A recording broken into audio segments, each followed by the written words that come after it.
उधर उत्तर प्रदेश के मऊ में एक सरकारी अधिकारी पर आरोप लगा कि उन्होंने वरासत दर्ज कराने के लिए 60,000 की रिश्वत मांग ली। वरासत का मतलब किसी व्यक्ति की मौत के बाद उसके वारिसों के नाम कागजात में दर्ज करवाने होते। जानकारी के मुताबिक एक व्यक्ति वरासत दर्ज करवाने के लिए तहसील के पेशकार के पास पहुंचे और आरोप लगाया गया कि इस काम के लिए पेशकार ने 60,000 रुपए की रिश्वत मांगी। भानचंद्र चौहान नाम के व्यक्ति ने दावा किया कि कुछ दिन पहले उन्होंने पेशकार को 2,500 रुपए दिए थे। इसके बाद वो उन्हें 45,000 रुपए और देने आए थे, लेकिन इस बार उन्होंने पेशकार को पैसे देते हुए इसका वीडियो बना लिया और वीडियो में भानचंद्र एक कमरे के अंदर पेशकार को कुछ रुपए देते नजर आए। इसके बाद पेशकार ने वहां बैठकर उन नोटों की गिनती की। किसके द्वारा मांग की गई थी? पेशकार के तहसील के पेशकार के द्वारा। अच्छा, कितना रुपया मांग की गई थी उनसे? उनसे मांग की गई 60,000 की। अच्छा, 60,000 की। किस काम के लिए कहा था? वरासत के लिए।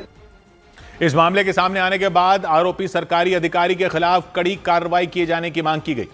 सौभाग्य की बात यह, घर में मौत हो जाए उसमें भी घूसखोरों को कमाई दिखाई देती। मऊ में इल्जाम लगा कि एक व्यक्ति की मौत के बाद उसकी संपत्ति के वारिस के नाम सरकारी रिकॉर्ड में दर्ज करवाने के लिए 60,000 रुपए सरकारी आदमी ने लिए। मतलब जो वारिस हैं वो वारिस तभी माने जाएंगे जब वो रिश्वत दे दें। सरकारी आदमी को पता है कि संपत्ति का मामला है, पैसे निकाल लो। मौत का मौका है, ये सब थोड़ी देखते हैं। डेथ सर्टिफिकेट तक के पैसे ले लेते हैं सब जगह। तो अगर ये सही है जो आरोप लगे, तो ऐसे लोग अगर सही वारिस से 60,000 ले रहे हैं तो गलत वारिस से 1 लाख लेकर उसको नहीं बता देंगे वारिस? फिर असली वारिस लड़ते रहे कोर्ट में केस। और फिर साइंटिस्ट कहते हैं कि गिद्ध विलुप्त हो गए हैं, गिद्ध गायब हो गए हैं, इसलिए मवेशियों की लाशें सड़ती रहती हैं और बीमारी फैलती है। कहां गायब हुए हैं गिद्ध? ये बैठे तो हैं गिद्ध लाशों पर सरकारी दफ्तरों में, और सड़ने की बीमारी इन्होंने तो फैला रखी है।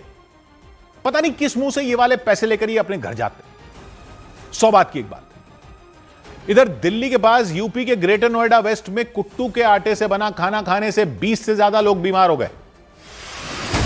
दिल्ली के नजदीक उत्तर प्रदेश के ग्रेटर नोएडा वेस्ट में कुट्टू के आटे से बना खाना खाने से 20 से ज्यादा लोगों की तबीयत बिगड़ गई। बताया गया कि वहां 2 हाउसिंग सोसाइटियों में रहने वाले कुछ लोगों ने शिवरात्रि के मौके पर कुट्टू के आटे से बना खाना खाया और इसके बाद उन्होंने पेट दर्द, उल्टी और दस्त की शिकायत की। तमिलनाडु के विरुधुनगर के जिला अदालत में कार्यवाही के दौरान एक व्यक्ति ने जज पर धारदार हथियार फेंक दिया, जिससे वहां अफरा तफरी मच गई। आरोपी की पहचान बालमुरुगन के तौर पर हुई। पुलिस के मुताबिक वो तलाक पर दिए कोर्ट के फैसले से नाराज था। उधर गुजरात के महसाणा में हुए एक शादी समारोह के दौरान लाखों रुपए के नोट उड़ाए गए। महसाणा के अगोल गांव में पंचायत सदस्य के भतीजे की शादी थी बताया। इस दौरान जब उनकी बारात निकली तो लोगों के होश उड़ गए, क्योंकि उनके परिवार वालों ने बारात पर नोटों की बारिश कर दी। वो दिखाई दिया। कुछ लोग एक मकान की छत पर बालकनी में खड़े होकर नोट उड़ाते नजर आए। देखकर वहां लोगों की भीड़ जमा हो गई। लोगों ने नोट लूटने शुरू कर दिए। कुछ लोगों ने तो नोट लूटने के लिए अपनी जान तक खतरे में डाल दी। एक व्यक्ति उस मकान की खिड़की पर लटक गए जहां से नोटों की बारिश हो रही थी। वहां का नजारा देखकर हर कोई दंग रह गया। आसमान में सिर्फ नोट ही नोट उड़ते दिखाई दिए। इस दौरान वहां मौजूद लोगों ने लूटने में भी कोई कसर नहीं छोड़ी। इसकी वजह से वहां अफरा तफरी मच गई। जानकारी के मुताबिक वहां पंचायत सदस्य के भतीजे की बारात निकल रही थी। इस दौरान उनके परिवार वालों ने बारात पर लाखों रुपए के नोट उड़ा दिए। 100 बात की एक बात यह कि जिसका पैसा है उसकी मर्जी, वो चाहे उसका जो करे, लेकिन नियम तो सब लागू हो ना फिर, और सब पर लागू हो। महसाणा में फिर वही दिखा जो कई जगह दिख जाता है। नोट उड़ा दिए लाखों के हवा में। महसाणा में बारात पर नोट लुटा दिए। कह रहे हैं लाखों रुपए लुटा दिए कैश बारात के स्वागत में। वीडियो भी आ गए। तो वो लुटाने वालों की मर्जी, जो जी चाहे वो करें, लेकिन टैक्स देने के बाद लुटाए जाते हैं ये पैसे। इनकी चेकिंग क्यों नहीं होती? क्योंकि पब्लिक को तो बोलते हो कि 50,000 से ज्यादा कैश दोगे कहीं एक दिन में तो पैन नंबर लाओ, ये लाओ, वो लाओ। और बारातों में या गाने बजाने वाले कार्यक्रमों में जो ये लाखों के नोट उड़ाए जाते हैं, वो पैन नंबर लिखवा कर उड़ाते हैं।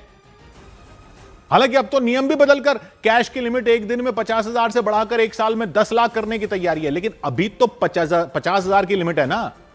तो ये कैसे उड़ाते हैं नोट? वैसे तो कहते हैं कि सब कुछ कंप्यूटर से जुड़ गया है, पता चल जाता है कहां से पैसा निकाला गया, कहां गया, सबका पैन नंबर देना पड़ता है, सब कंट्रोल में आ गया है। यहां तो वीडियो बन रहे हैं नोटों की बारिश में। कंप्यूटर से जोड़कर क्या देखना है? अभी मत कहना कि किसी की खुशी में अब ये सब क्या बोलना। पब्लिक भी जो टैक्स के नियम के पालन कर करके जमा करवाती रहती है ना, उनके भी तो घर में खुशी होती है। तो कानून लगे तो सब पर लगता हुआ तो दिखे, इन पर लागू क्यों नहीं होगा? ये बारात में आए हैं। 100 बात की एक बात, इधर जयपुर एयरपोर्ट पर आवारा कुत्ते के हमले में एक महिला बुरी तरह घायल हो गई। जयपुर एयरपोर्ट पर आवारा कुत्ते के हमले में एक महिला यात्री बुरी तरह घायल हो गई। उन्हें अस्पताल में भर्ती होना पड़ा। इस घटना के बाद एयरपोर्ट की सुरक्षा व्यवस्था पर सवाल उठाए गए।